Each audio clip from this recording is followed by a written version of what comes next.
ইফতারে আপনাদের কার কার হালিম পছন্দ বলেন তো? আমার তো প্রতি রোজায় একবার হলেও হালিম লাগেই।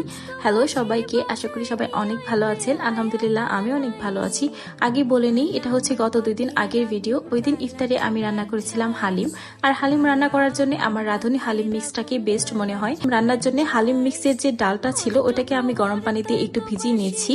আমি আজকে প্রেসার কুকারে হালিম রান্না করব, কারণ আমার মনে হয় হালিমের মাংসটা একটু নরম নরম না হলে না খেতে ভালো লাগে না। রান্নার জন্য আমি প্যাকেটের ইনস্ট্রাকশন ফলো করার পাশাপাশি আমি আমার মতো করে একটু রান্না করব।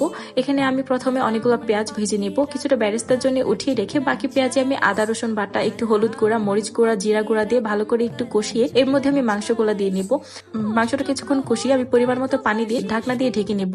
এরপর ব্যানানা মিল্কশেক বানানোর জন্য আমি এখানে ব্লেন্ডার কলা, লিকুইড দুধ, আইসক্রিম দিয়ে ভালো করে ব্লেন্ড করে এটাকে ঠান্ডা হওয়ার জন্য ফ্রিজে রেখে দিব। তারপর আমি একটা ফুড ট্রে রেডি করেছিলাম, এখানে হচ্ছে আনারস আর মাল্টা দিয়েছিলাম।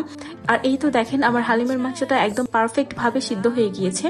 আর এর মধ্যে এখন আমি ভিজিয়ে রাখা ডালটা অ্যাড করে পরিমাণ মতো পানি দিই। কিছুক্ষণ নাড়াচাড়া করলে দেখা যাবে ডালটা একটু ঘন হয়ে গেছে আর ভালোভাবে সিদ্ধ হয়ে গেছে।